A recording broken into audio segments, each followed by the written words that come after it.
Hi friends, welcome to aspire learn. ഇന്ന് നമ്മൾ 10ാം ക്ലാസ്സിലെ രണ്ടാമത്തെ പാഠം the snake and the mirror, ആ പാഠത്തെക്കുറിച്ചാണ് നമ്മളിന്ന് ഡിസ്കസ് ചെയ്യാൻ പോകുന്നത്.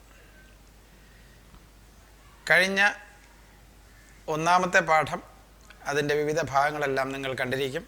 എല്ലാവർക്കും ആ പാഠങ്ങൾ മനസ്സിലാക്കി ഭംഗിയായിട്ട് പഠിച്ചു കാണും എന്ന് ഞാൻ വിശ്വസിക്കുന്നു. ഈ the snake and the mirror എന്ന പാഠം എഴുതിയിരിക്കുന്നത് വൈക്കം മുഹമ്മദ് ബഷീറാണ്. Vaikom Muhammad Basheer is a well known short story writer. He is also a freedom fighter and also he was born in Kerala. നമ്മുടെ കേരളത്തിലെ ഒരു പ്രഗത്ഭനായ റൈറ്ററാണ് Vaikom Muhammad Basheer. He is also known as sultan of stories. കഥകളുടെ സുൽത്താൻ എന്നും അദ്ദേഹത്തെ അറിയപ്പെടും. അതോടൊപ്പം തന്നെ മറ്റൊരു പേരിലും അദ്ദേഹത്തെ അറിയപ്പെടും, ബേപ്പൂർ സുൽത്താൻ എന്നും അറിയപ്പെടും. അദ്ദേഹം ഒരു മനുഷ്യ സ്നേഹിയാണ്, അതുപോലെ തന്നെ a true lover of nature, പ്രകൃതി സ്നേഹിയുമാണ്. അപ്പോൾ Vaikom Muhammad Basheer is a true lover of nature. അതുപോലെ തന്നെ his stories evoke humour and sarcasm. Humour എന്ന് പറഞ്ഞാൽ തമാശ ഉണ്ടാവും. സർക്കാസം എന്ന് പറയുന്നത് എന്താണ്? ഒരു കളിയാക്കൽ, സർക്കാസം. ഈ കളിയാക്കലിലൂടെ, തമാശയിലൂടെ മനുഷ്യൻ്റെ വിഡ്ഢിത്തങ്ങൾ പറയുന്ന കഥകളാണ്, നോവലുകളാണ് അദ്ദേഹത്തിൻ്റെ കൃതികളിൽ ഭൂരിഭാഗവും. അദ്ദേഹം 1908, he was born in 1908 and he passed away in 1994. He has written innumerable number of books. Some of them are, കുറച്ച് നമുക്ക് ഇവിടെ എന്താണെന്ന് നോക്കാം. മതിലുകൾ, ഹിസ് വെൽ നോൺ റൈറ്റിങ്സ്. മതിലുകൾ, പാത്തുമ്മയുടെ ആട്, ജന്മദിനം, അനർഘ നിമിഷം, ഇതൊക്കെയാണ് അദ്ദേഹത്തിൻ്റെ പ്രസിദ്ധമായ ചില കൃതികൾ. അതുപോലെ തന്നെ he was awarded the Padma Shri in 1982. 1982 ഇദ്ദേഹത്തിന് പത്മശ്രീ അവാർഡ് ലഭിച്ചിട്ടുണ്ട്. അപ്പോൾ the snake and the mirror is written by Vaikom Muhammad Basheer. He is truly a lover of nature. All his stories blend creatures and nature in his stories. His stories evoke humor and sarcasm on the follies of man. അപ്പോൾ അദ്ദേഹത്തിൻ്റെ കഥകളിലെല്ലാം തന്നെ ഹ്യൂമറും ഉണ്ട്, സർക്കാസവും ഉണ്ട്. നമുക്ക് ഈ പാഠത്തിലേക്ക് കടക്കാം. The snake and the mirror. The first paragraph. Has a snake ever coiled itself round any part of your body? ഈ പാഠത്തിൻ്റെ തുടക്കം തന്നെ ഒരു ചോദ്യമാണ്. A question is being asked. ഒരു ചോദ്യം ഇവിടെ ചോദിക്കുകയാണ്. Has A snake ever coiled it self round any part of your body? നിങ്ങളുടെ ശരീരഭാഗത്ത് എവിടെയെങ്കിലും ഒരു പാമ്പ് ചുറ്റിയിട്ടുണ്ടോ? എ ഫുൾ ബ്ലഡഡ് കോബ്ര, നല്ല ഉശിരുള്ള, അതാണ് ഫുൾ ബ്ലഡഡ് കോബ്ര. നല്ല ആരോഗ്യമുള്ള ഉശിരുള്ള ഒരു മൂർഖൻ പാമ്പ് നിങ്ങളുടെ ശരീരത്തിൽ എന്തെങ്കിലും ചുറ്റിയിട്ടുണ്ടോ? All of us fell silent. ഈ ചോദ്യം കേട്ട ഉടനെ ഞങ്ങളെല്ലാവരും സൈലൻ്റായി. That means the story here, the story is told by a person. Here a doctor is telling the story. ഒരു ഹോമിയോപ്പതിക് ഡോക്ടറാണ് ഇവിടെ ഈ കഥ പറയുന്നത്. കേൾക്കാൻ ഒന്നിലധികം ആളുകളുമുണ്ട്. അപ്പോൾ ഞങ്ങൾ, all of us fell silent As soon as he asked such a question, we fell silent. That means ഞങ്ങൾക്ക് അതിന് ഒരു മറുപടി പറയാൻ കഴിഞ്ഞില്ല. The question came from the homeopath. ഞാൻ പറഞ്ഞില്ലേ, the question was asked by a homeopath. Homeopath means a person who practices homeopathy. അപ്പോൾ homeopathy practice ചെയ്യുന്ന ഒരാൾ, that means a homeopathic doctor. The topic came up when we were discussing snakes. ഈ വിഷയം എപ്പോഴാണ് വന്നത്? ഞങ്ങൾ പാമ്പുകളെ കുറിച്ച് ഇങ്ങനെ അവിചാരിതമായി സംസാരിച്ചു കൊണ്ടിരുന്നപ്പോഴാണ് ഈ ഹോമിയോപ്പതി ഡോക്ടർ ഞങ്ങളോട് ഈ കഥ പറഞ്ഞത്. The topic came up when we were discussing snakes. We listened attentively as the doctor continued with the tale. അവിടെ tale എന്ന് പറഞ്ഞാൽ സ്റ്റോറി എന്നാണ് അർത്ഥം. We listened attentively. That means we listened the story carefully. വളരെ ശ്രദ്ധയോടുകൂടി അദ്ദേഹത്തിൻ്റെ കഥ ഞങ്ങൾ കേട്ടു. അപ്പോൾ when, as means when the doctor continued with the tale. ആ കഥ പറഞ്ഞപ്പോൾ ഞങ്ങൾ ആ കഥ വളരെ ശ്രദ്ധയോടുകൂടി കേട്ടിരുന്നു. ആദ്യത്തെ പാരഗ്രാഫ് നിങ്ങൾക്ക് മനസ്സിലായി എന്ന് വിശ്വസിക്കുന്നു. രണ്ടാമത്തെ പാരഗ്രാഫിലേക്ക് കടക്കാം. It was a hot summer night about 10 o'clock. നല്ല ചൂടുള്ള ഒരു രാത്രി, ഏകദേശം 10 മണി. It was a hot summer night about 10 o'clock. I had my meal at the restaurant and returned to my room. ഈ ഹോമിയോപ്പതി ഡോക്ടർ പറയാണ്, ഞാൻ അത്താഴം I had my meal at the restaurant and returned to my room. രാത്രിയുള്ള ഭക്ഷണം ഞാൻ റെസ്റ്റോറൻറ്റിൽ, ഒരു ഹോട്ടലിൽ പോയി കഴിച്ച് മടങ്ങി വന്നു. Return to my room. I heard a noise from above as I opened the door. ഞാൻ തിരികെ വന്ന് എൻ്റെ റൂമിൻ്റെ ഡോർ തുറന്നതും അകത്തൊരു ശബ്ദം കേട്ടു. I heard a noise from above as I opened the door. The sound was a familiar one. ശബ്ദം സാധാരണ കേൾക്കുന്ന ഒരു ശബ്ദം തന്നെയാണ്. The sound was a familiar one. പരിചയമുള്ള ഒരു ശബ്ദം തന്നെയാണ് കേട്ടത്. One could say that rats and I shared the room. ഒരാളിന് പറയാം, ആ മുറി ഞാനും എലികളും ഷെയർ ചെയ്തിരുന്നു എന്ന് പറഞ്ഞാൽ അതിൻ്റെ അർത്ഥം എന്താണ്? There were a lot of rats in that room. ധാരാളം എലികൾ ആ മുറിയിലുണ്ടായിരുന്നു. അതുകൊണ്ടാണ് one could say that we shared the rats and I shared the room. ഞാനും എലികളും ഷെയർ ചെയ്തിരുന്നു ആ മുറി. അപ്പോൾ ഞാൻ മാത്രമല്ല ആ മുറിയുടെ ഒരു ഉപയോഗം, ഞാൻ മാത്രമല്ല ഉപയോഗിച്ചിരുന്നത്, എലികളും ആ റൂം ഉപയോഗിച്ചിരുന്നു. I took out my box of matches and I lighted the kerosene lamp on the table. ഞാൻ മുറിയിൽ പ്രവേശിച്ച ഉടൻ തന്നെ തീപ്പെട്ടി എടുത്തു. I took out my box of matches and lighted means ഇവിടെ വെർബായിട്ടാണ് ഉപയോഗിച്ചിരിക്കുന്ന ക്രിയ. ലൈറ്റ് മീൻസ് കത്തിക്കുക, lighted means കത്തിച്ചു. മേശപ്പുറത്തിരുന്ന ഒരു മണ്ണെണ്ണ വിളക്ക് ഞാൻ എടുത്ത് കത്തിച്ചു. മുറിക്കകത്ത് കയറിയ ഉടനെ തീപ്പെട്ടി എടുത്തു, മേശയുടെ പുറത്തിരുന്ന ഒരു മണ്ണെണ്ണ വിളക്കെടുത്ത് കത്തിച്ചു. Kerosene lamp on the table. The house was not electrified. ആ വീട് വൈദ്യുതീകരിച്ചിട്ടില്ല. The house was not electrified.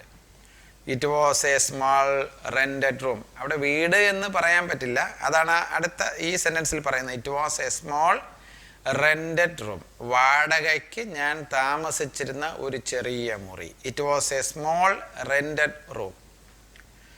I had just set up medical practice and my earnings were meagre. ആ മുറി എന്തിനാ വാടകയ്ക്ക് എടുത്തിരുന്നത്? ഞാൻ അവിടെ എൻ്റെ മെഡിക്കൽ പ്രാക്ടീസ് നടത്തിയിരുന്നു. Since he was a homoeopathic doctor, he used to practice there. അവൻ അവിടെ പ്രാക്ടീസ് ചെയ്തിരുന്നു, മെഡിക്കൽ പ്രാക്ടീസ് ചെയ്തിരുന്നു. I had just set up medical practice and my earnings were, even though I used to medical practice, my earnings were meager. Meager എന്ന് പറഞ്ഞാൽ വളരെ തുച്ഛമായ. ഞാനവിടെ medical practice ചെയ്തിരുന്നു എങ്കിലും വളരെ തുച്ഛമായിട്ടുള്ള പ്രതിഫലമാണ് എനിക്ക് കിട്ടിയിരുന്നത്. My earnings were meager. I had about 60 rupees in my suitcase. എൻ്റെ സൂട്ട്കേസിൽ ആകെപ്പാടെ 60 രൂപയാണ് ഉണ്ടായിരുന്നത്. I had about 60 rupees in my suitcase. Along with my shirts and dhotis, I also possessed one solitary black coat which I was then wearing. Along with some shirts and dhotis, എൻ്റെ വസ്ത്രം വയ്ക്കുന്ന ബോക്സിൽ ആകെപ്പാടെ ഉണ്ടായിരുന്ന 2-3 shirt, 1-2 മുണ്ട്. ധോത്തീസ് എന്ന് പറഞ്ഞാൽ മുണ്ട്. Shirts and dhotis. I also possessed one solitary black coat. ആകെപ്പാടെ എനിക്കുണ്ടായിരുന്നത് ഒരു കറുത്ത കോട്ട് മാത്രം. Which I was then wearing. ആ കോട്ട് ഞാൻ അപ്പോൾ ധരിച്ചിരുന്നു. അപ്പോൾ എന്ന് പറഞ്ഞാൽ ഇദ്ദേഹത്തിൻ്റെ ദാരിദ്ര്യമാണ് നാം അവിടെ കാണുന്നത്. Even though he practised, his earnings were meagre, he had only 60 rupees in his suitcase. അദ്ദേഹത്തിൻ്റെ സൂട്ട് കേസിൽ ആകെപ്പാടെ 60 രൂപ മാത്രമേ ഉണ്ടായിരുന്നുള്ളൂ. എന്നിട്ടോ 1-2 ഷർട്ട്, 2-3 മുണ്ട്. അതുപോലെ തന്നെ he had only one black coat. ആകെപ്പാടെ ഒരു കോട്ട് മാത്രമേ ഉണ്ടായിരുന്നുള്ളൂ. Which he was then wearing. ആ സമയത്ത് അദ്ദേഹം ധരിച്ചിരുന്നു. അടുത്ത 4ാമത്തെ പാരഗ്രാഫിലേക്ക് പോകാം. I took off my black coat, white shirt and not so white vest and hung them up. അപ്പം മുറിക്കകത്ത് വന്ന ഉടനെ തന്നെ ഞാൻ എന്ത് ചെയ്തു? ഞാൻ ധരിച്ചിരുന്ന കോട്ട്, ഷർട്ട്, അതുപോലെ തന്നെ വെസ്റ്റ് എന്ന് പറഞ്ഞാൽ ഇവിടെ ബനിയനാണ് ഉദ്ദേശിക്കുന്നത്. കൈയില്ലാത്ത കുപ്പായം, അതാണ് വെസ്റ്റിൻ്റെ അർത്ഥം. White shirt and not so white vest and hung them up. ഇവയെല്ലാം ഊരി ഞാൻ അങ്ങോട്ട് ഇട്ടു, അവിടെ തൂക്കി. I took off my black coat, white shirt and not so white vest and hung them up. ഞാൻ ഈ വസ്ത്രങ്ങളെല്ലാം ഊരി അവിടെ തൂക്കിയിട്ടു. I opened the 2 windows in the room. ആ മുറിയിൽ ആകെപ്പാടെ 2 ജനലുകളെ ഉണ്ടായിരുന്നുള്ളൂ. ഞാൻ 2 ജനലുകളും തുറന്നു. I opened the 2 windows in the room. It was an outer room with one wall facing the open yard. It was an outer room. അപ്പോൾ ഇത് ഏതോ main വീടിൻ്റെ അടുത്തായിട്ട് ഇരിക്കുന്ന ഒരു ചെറിയ ഒറ്റമുറിയുള്ള ഒരു സംവിധാനമാണ്. അതിൻ്റെ വാതിൽ തുറന്നാൽ മുറ്റത്തേക്ക് തുറക്കും. നമുക്ക് ഈ ഒറ്റമുറിയുടെ വാതിൽ തുറന്നാൽ നമ്മൾ നേരെ മുറ്റത്തേക്കാണ് ഇറങ്ങുന്നത്. It was an outer room with one wall facing the open yard. അതിൻ്റെ വാതിൽ തുറന്നാൽ മുറ്റത്തേക്ക് നമുക്കിറങ്ങാം. It had a tiled roof. Concrete റൂമൊന്നുമല്ല, അതിൻ്റെ മുകൾ വശം എന്താണ്? ഓടിട്ട റൂമാണ്. It had a tiled roof. Tiled roof എന്ന് പറഞ്ഞാൽ ഓടിട്ട, അതിൻ്റെ മേൽക്കൂര ഓട് കൊണ്ട് ഉണ്ടാക്കിയതാണ്. With long supporting gables that rested on the beam. Gables എന്ന് പറഞ്ഞാൽ ഈ ഓടിട്ട വീടിൻ്റെ ഒരു ത്രികോണാകൃതിയിലുള്ള മേൽക്കൂര, ത്രികോണാകൃതിയിലുള്ള അതിൻ്റെ മുകളിലെ ഭാഗത്തെയാണ് ഗ്യാബിൾസ് എന്ന് പറയുന്നത്. Tiled roof with long supporting gables that rested on the beam over the wall. ഈ ഗ്യാബിൾസിനെ സപ്പോർട്ട് ചെയ്ത് നിർത്തിയിരിക്കുന്നത് ചുവരിൻ്റെ പുറത്തുകൂടെ തടിയിലുള്ള ബീം പോവും. അതിൻ്റെ പുറത്ത് സപ്പോർട്ട് ചെയ്ത് ആണ് ഈ ഗ്യാബിൾസ് നിൽക്കുന്നത്, ഈ മേൽക്കൂര നിൽക്കുന്നത്. എന്ന് പറഞ്ഞാൽ നമ്മുടെ നാട്ടിൻപുറത്തൊക്കെ ഉള്ള ഒരു ചെറിയൊരു ഓടിട്ട ഒരു റൂം എന്ന് മനസ്സിലാക്കുക. It had a tiled roof with long supporting gables that rested on the beam over the wall. There was no ceiling. ആ മുറിക്ക് സീലിംഗ് ഉണ്ടായിരുന്നില്ല. ഓടിട്ട വീടാണെങ്കിലും ഓടിട്ട റൂമാണെങ്കിലും ചില വീടുകൾക്കും മുറികൾക്കും എല്ലാം നമ്മൾ തടിയിലുള്ള ഒരു സീലിംഗ് മുകളിൽ അടിക്കാറുണ്ട്. എന്തിനു വേണ്ടി? പൊടിയും മണ്ണും എല്ലാം ഈ ഓടിൻ്റെ പുറത്തുനിന്ന് താഴേക്ക് നമ്മുടെ പുറത്തേക്ക് വീഴാതിരിക്കുന്നതിന്. പക്ഷേ ഈ മുറിയിൽ സീലിംഗ് ഉണ്ടായിരുന്നില്ല. There was no ceiling. There was a regular traffic of rats to and fro in the beam. കണ്ടോ?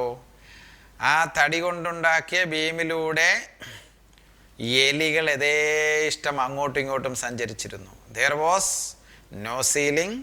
There was a regular traffic of rats to and fro. അങ്ങോട്ടും ഇങ്ങോട്ടും ബീമിലൂടെ അങ്ങോട്ടും ഇങ്ങോട്ടും എലികൾ യഥേഷ്ടം സഞ്ചരിച്ചിരുന്നു. I made my bed and pulled it close to the wall. ഞാൻ മുറിയിനകത്ത് കയറി വിളക്കെല്ലാം കത്തിച്ചു. അല്പം കഴിഞ്ഞിട്ട് കിടക്കാൻ വേണ്ടി എൻ്റെ ബെഡ് റെഡിയാക്കി. ബെഡെല്ലാം റെഡിയാക്കി. I made my bed and pulled it close to the wall. ആ ചുവരിൻ്റെ അടുത്തേക്ക് ഞാൻ എൻ്റെ ബെഡിനെ അറേഞ്ച് ചെയ്തു. I lay down but I could not sleep. ഞാൻ എന്നിട്ട് എൻ്റെ ബെഡിലേക്ക് കയറി കടന്നു. I lay down but I could not sleep. അവൻ കട്ടിലേക്ക് കിടന്നുവെങ്കിലും ഉറങ്ങാൻ കഴിഞ്ഞില്ല. He could not sleep. I got up and went out to the veranda for a little air. ഞാൻ പതുക്കെ, ചൂടാണ്, നമ്മൾ നേരത്തെ പറഞ്ഞു, പാഠം തുടങ്ങിയപ്പോഴേ പറഞ്ഞു, it was summer season. I got up and went out to the veranda for a little air. അല്പം കാറ്റ് കിട്ടാൻ വേണ്ടി ഞാൻ എന്ത് ചെയ്തു? കതക് തുറന്ന് പുറത്തേക്ക് ഇറങ്ങി. I got up and went out to the veranda for a little air. ഈ മുറിയുടെ ഫ്രണ്ടിലുള്ള ചെറിയൊരു വരാന്തയുണ്ട്. ആ വരാന്തയിലേക്ക് ഞാൻ ഇറങ്ങി. But the wind god seemed to have taken time off. പക്ഷേ even though I went out for getting some air, there was no air. കാറ്റ്, there was no breeze. കാറ്റൊന്നും അടിക്കുന്നില്ല. അല്പ കാറ്റിന് വേണ്ടിയാണ് അദ്ദേഹം റൂമിന് പുറത്തുള്ള വരാന്തയിലേക്ക് ഇറങ്ങി. But there was no wind. അഞ്ചാമത്തെ പാരഗ്രാഫിലേക്ക് കടക്കാം. I went back into the room and sat down on the chair. പുറത്തിറങ്ങി, കാറ്റൊന്നും കിട്ടിയില്ല. പ്രതീക്ഷിച്ചതുപോലെ അല്പം കാറ്റ് കിട്ടുമെന്നുള്ള ധാരണയിൽ പുറത്തിറങ്ങിയെങ്കിലും യാതൊരു പ്രയോജനമില്ലാത്തതുകൊണ്ട് എന്ത് ചെയ്തു? He went back. തിരിച്ച് മുറിക്കകത്ത് കയറി. And sat down on the chair. ആ മുറിയിലൊരു കസേരയുണ്ട്, ഒരു മേശയുണ്ട്. അപ്പോൾ ആ കസേരയിൽ പുള്ളി കയറിയിരുന്നു. I went back into the room and sat down on the chair. I opened the box beneath the table and took out a book. കസേരയിൽ ഇരുന്ന ഉടൻ തന്നെ അദ്ദേഹം ആ മേശയുടെ അടിയിൽ ചെറിയൊരു ബോക്സ് ഇരുന്നു. ആ ബോക്സ് തുറന്ന് He opened the box beneath the table and took out a book. ഒരു പുസ്തകമെടുത്തു. ആ എടുത്ത പുസ്തകം എന്താണ്? ദി മെറ്റീരിയ മെഡിക്ക. എന്നിട്ട് ആ പുസ്തകം തുറന്നു. He opened it at the table on which stood the lamp and a large mirror. A small comb lay beside the mirror. മേശപ്പുറത്തേക്ക് ആ പുസ്തകം വച്ചിട്ട് ആ പുസ്തകം ഈ ഡോക്ടർ തുറന്നു. അവിടെ മേശപ്പുറത്ത് എന്തൊക്കെ ഉണ്ട് എന്ന് അവിടെ പറയുന്നുണ്ട്. It stood the lamp. ഒരു ലാമ്പ്, വിളക്കുണ്ടായിരുന്നു. എ ലാർജ് മിറർ, ഒരു വലിയ കണ്ണാടി ഉണ്ടായിരുന്നു. അതുപോലെ തന്നെ ഒരു ചീപ്പും മേശപ്പുറത്തുണ്ടായിരുന്നു. A small comb lay beside the mirror. അഞ്ചാമത്തെ പാരഗ്രാഫ് മനസ്സിലായി എന്ന് വിശ്വസിക്കുന്നു. ഞാൻ ഈ പറയുന്നത് വളരെ ശ്രദ്ധയോടെ കേൾക്കുക, മനസ്സിലാക്കുക. നമുക്കടുത്ത പാരഗ്രാഫിലേക്ക് പോകാം. ആറാമത്തെ paragraph. One feels tempted to look into a mirror when it is near. എന്താ ഇവിടെ പറയുന്നത്? കണ്ണാടി കണ്ടാൽ സ്വാഭാവികമായി നമ്മൾ എന്ത് ചെയ്യും? നമ്മൾ പെട്ടെന്ന് കണ്ണാടിയിലേക്ക് നോക്കാനുള്ളൊരു ടെംപ്റ്റേഷൻ, ഒരു പ്രേരണ നമ്മളിലുണ്ടാവും. അത് തന്നെ ഇവിടെയും സംഭവിച്ചു. One feels tempted to look into a mirror when it is near. എപ്പോഴാണോ നമ്മളൊരു കണ്ണാടി കാണുന്നത് ഉടൻ തന്നെ നമ്മൾ അതിലേക്ക് നോക്കും. I took a look. That means the doctor looked at the mirror. ആ കണ്ണാടിയിലേക്കൊന്ന് നോക്കി. In those days I was a great admirer of beauty. സൗന്ദര്യത്തിൻ്റെ ഒരു ആരാധകനായിരുന്നു ഞാൻ ആ നാളുകളിൽ. സൗന്ദര്യത്തെ ആരാധിക്കുന്ന ഒരു മനുഷ്യനായിരുന്നു ഞാൻ ആ നാളുകളിൽ. In those days I was A great admirer of beauty and I believed in making myself look handsome. അതുപോലെ തന്നെ ഞാൻ വളരെ സൗന്ദര്യമുള്ളവനായി തന്നെ തുടരാനും സൗന്ദര്യം എപ്പോഴും കാത്തു സൂക്ഷിക്കുന്ന ഒരാളായി തന്നെ കാണപ്പെടുവാൻ ഞാൻ അന്നാളിൽ ആഗ്രഹിച്ചിരുന്നു എന്നാണ്. I believed in making myself look handsome. I was unmarried. എന്താ കാര്യം? അദ്ദേഹം സൗന്ദര്യ ആരാധകനായിരുന്നു, സൗന്ദര്യം കാത്തു സൂക്ഷിക്കുന്നതിൽ തൽപരനായിരുന്നു. എന്താ പ്രധാനപ്പെട്ട കാര്യം? He was unmarried. That means he was a bachelor. അദ്ദേഹത്തിൻ്റെ കല്യാണം കഴിഞ്ഞിട്ടില്ലായിരുന്നു. He was a young doctor. വളരെ ചെറുപ്പക്കാരനായ ഒരു ഡോക്ടറായിരുന്നു. He was unmarried and was a doctor. Professional qualification എന്താണ്? He was a doctor. അദ്ദേഹം ഒരു ഡോക്ടറാണ്, ചെറുപ്പക്കാരനാണ്, കല്യാണം കഴിച്ചിട്ടില്ല. So he wanted to keep his handsome every time. എപ്പോഴും അവൻ്റെ ഭംഗി, സൗന്ദര്യം നിലനിർത്തുന്നതിന് അവൻ ആഗ്രഹിച്ചിരുന്നു. I was unmarried and was a doctor. I felt I had it to make my presence felt. I picked up the comb and ran it through my hair and adjusted the parting so that it looked straight and neat. ഉടൻ തന്നെ മേശപ്പുറത്തിരുന്ന ചീപ്പെടുത്ത് ഇവൻ്റെ മുടികൾ നല്ലവണ്ണം ചീകി അങ്ങും ഇങ്ങും ചിന്നിച്ചിതറി സൈഡിലോട്ടും മുകളിലോട്ടുമൊക്കെ നിന്ന മുടിയെ അവൻ എന്ത് ചെയ്തു? ഭംഗിയായിട്ട് കോതി ഒതുക്കി. My hair and adjusted the parting so that it looked straight and neat. Again I heard that sound from above. അല്പ കഴിഞ്ഞപ്പോൾ വീണ്ടും നേരത്തെ കേട്ട ശബ്ദം വീണ്ടും കേട്ടു. അവൻ റൂം തുറന്നകത്തേക്ക് വന്നപ്പോൾ ഒരു ശബ്ദം കേട്ടു, ഇടയ്ക്കിടയ്ക്ക് ശബ്ദം കേട്ടു. It was A familiar sound. വളരെ പരിചിതമായ ശബ്ദമാണ് അദ്ദേഹത്തെ സംബന്ധിച്ചോളം. അപ്പോൾ വീണ്ടും ഒരു ശബ്ദം കേട്ടു. Again I heard that sound from above. മുകളിൽ നിന്ന് വീണ്ടും ആ ശബ്ദം ഞാൻ കേട്ടു. 7ാമത്തെ പാരഗ്രാഫിലേക്ക് പോകാം. I took a close look at my face in the mirror. ഞാൻ കണ്ണാടിയിലേക്കൊന്ന് ക്ലോസ് ആയിട്ട് നോക്കി. I took a close look at my face in the mirror. കണ്ണാടിയിലേക്ക് എൻ്റെ മുഖം ഒന്ന് ഭംഗിയായി വളരെ ക്ലോസ് ആയിട്ടൊന്ന് നോക്കി. I made an important decision. എന്നിട്ട് ഞാനൊരു തീരുമാനം. After looking at the mirror closely, he made an important decision.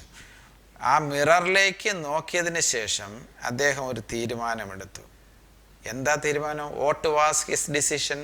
എന്തായിരുന്നു അദ്ദേഹത്തിൻ്റെ തീരുമാനം? I would shave daily and grow a thin mustache to look more handsome. അതാണ്.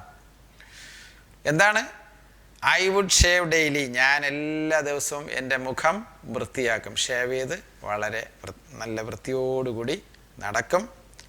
അത് ഒന്നാമത്തെ തീരുമാനം. 2ാമത്തെ തീരുമാനം എന്താണ്? He would grow a thin mustache. അവിടെ എഴുതിയിരിക്കുന്നത് എൻ്റെ ഉച്ചാരണം മൊസ്റ്റാഷ് എന്നാണ്.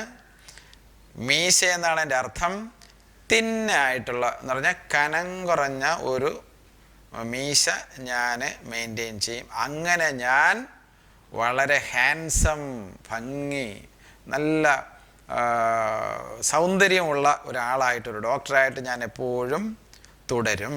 I would shave daily and grow a thin mustache to look more handsome. I was after all a bachelor and a doctor. ഇവിടെ നമ്മൾ ഒരു പ്രത്യേകത കാണുന്നുണ്ട്. At times he is repeating. കൂടെ അദ്ദേഹം ഒരു കാര്യം റിപ്പീറ്റ് ചെയ്യുന്നു. I am a doctor. ഞാനൊരു ഡോക്ടറാണ്. പിന്നെ എന്താണ്? I am a bachelor. ഈ 2 കാര്യങ്ങളും അദ്ദേഹം ഇടയ്ക്കിടയ്ക്ക് ഇങ്ങനെ ഈ കേട്ടുകൊണ്ടിരുന്ന ആളുകളെ ഓർമ്മിപ്പിച്ചുകൊണ്ടിരിക്കുകയാണ്. അപ്പോൾ അദ്ദേഹം ഒരു ഡോക്ടറാണ്, ഒരു ബാച്ചിലറാണ്. അതുകൊണ്ട് അദ്ദേഹത്തിൻ്റെ ഭംഗി, സൗന്ദര്യം നിലനിർത്താൻ അദ്ദേഹം ബാധ്യസ്ഥനാണ് എന്നുള്ള ഒരു കാഴ്ചപ്പാടിൻ്റെ ഭാഗം കൂടിയാണ് അത്. അപ്പോൾ എന്താണ്? I was, after all, a bachelor and a doctor. പാഠം മനസ്സിലാവുന്നുണ്ടോ?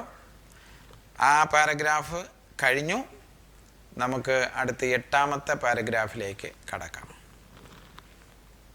Looked into the mirror and smiled. I looked into the mirror and smiled.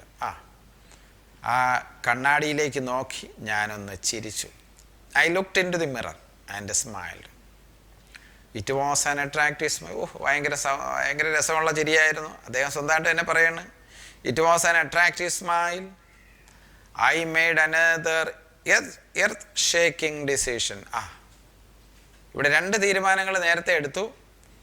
ഇപ്പോൾ ഭൂമിയെ പിടിച്ചു കുലുക്കുന്ന ഒരു തീരുമാനം. I made another earth-shaking decision. I would always keep that attractive smile on my face. ഞാൻ എപ്പോഴും ഈ ചിരി എൻ്റെ മുഖത്ത് കാത്തു സൂക്ഷിക്കും. He would always keep that attractive smile on his face. That was the 3rd decision he has taken. അദ്ദേഹം എടുത്ത 3ാമത്തെ തീരുമാനമാണ് എന്താണ്? He would keep an attractive smile on his face. To look more handsome. എന്തിനു വേണ്ടിയാണ്? ഈ സൗന്ദര്യത്തിൻ്റെ ഭാഗമാണ്. To keep that handsome. To look more handsome. He would always keep that smile on his face. എപ്പോഴും ആ സൗന്ദര്യം നിലനിർത്തുന്നതിൻ്റെ ഭാഗമായിട്ട് അദ്ദേഹം എന്ത് ചെയ്യും? എപ്പോഴും ആ പുഞ്ചിരി മുഖത്ത് സൂക്ഷിക്കും. I was, after all, a bachelor. കണ്ടോ? He is again repeating. After all, I was a bachelor and a doctor too on top of it. Again came that noise from above. അപ്പോഴും അതാ മുകളിൽ നിന്ന് നേരത്തെ കേട്ട ശബ്ദം വീണ്ടും കേൾക്കുന്നു. Again came that noise from above. ഉടൻ തന്നെ ഞാൻ എന്ത് ചെയ്തു? I got up. ഞാൻ പതുക്കെ എണീറ്റു. Lit a beedi and paced up and down the room. I got up, lit a beedi എന്ന് പറഞ്ഞാൽ ഒരു ബീഡി എടുത്ത് കത്തിച്ചു. ലൈറ്റ് കത്തിക്കുക, ലിറ്റ് കത്തിച്ചു. lit a beedi and paced up and down the room. ഞാൻ ഈ മുറിക്കകത്തുകൂടെ അങ്ങോട്ടും ഇങ്ങോട്ടും up and down, അങ്ങോട്ടും ഇങ്ങോട്ടും നടന്നു എന്നാണ്. Paced up and down the room. Then another lovely thought struck me. അപ്പോൾ എൻ്റെ മനസ്സിനകത്ത് മറ്റൊരു ചിന്ത വന്നു. Another lovely thought struck me. I would get married to a woman doctor who had plenty of money and a good medical practice. ഞാൻ എന്ത് ചെയ്യും? ഞാൻ കല്യാണം കഴിക്കും. I would get married to a woman doctor who had plenty of money. കണ്ടോ? ഇന്നത്തെ കാലത്തെ പോലെ തന്നെ ചില ആളുകളുടെ ഒരു തീരുമാനം പോലെ അദ്ദേഹം അന്ന് തീരുമാനിച്ചു. He decided to get married. അതുപോലെ തന്നെ എങ്ങനെയുള്ള ആളെ കല്യാണം കഴിക്കും? A woman. He would get married to a woman doctor. ഒരു ഡോക്ടറായ വനിതയെ കല്യാണം കഴിക്കും. പിന്നെ എന്താ condition?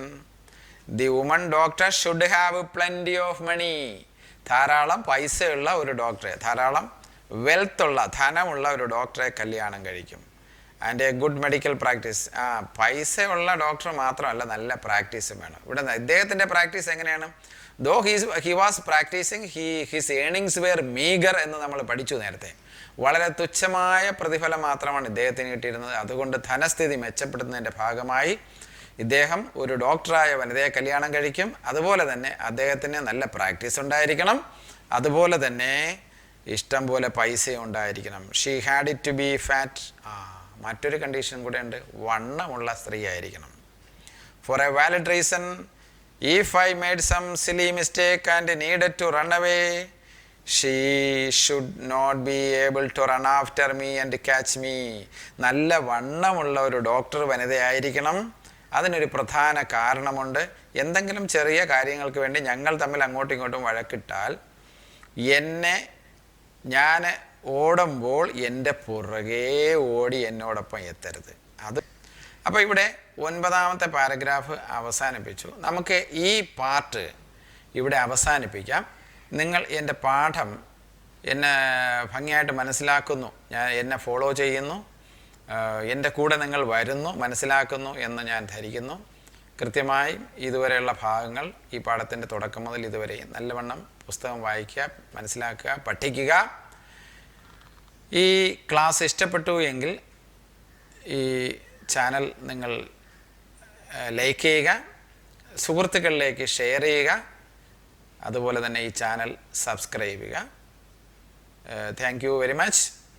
We shall meet again in the next class. Till then, goodbye.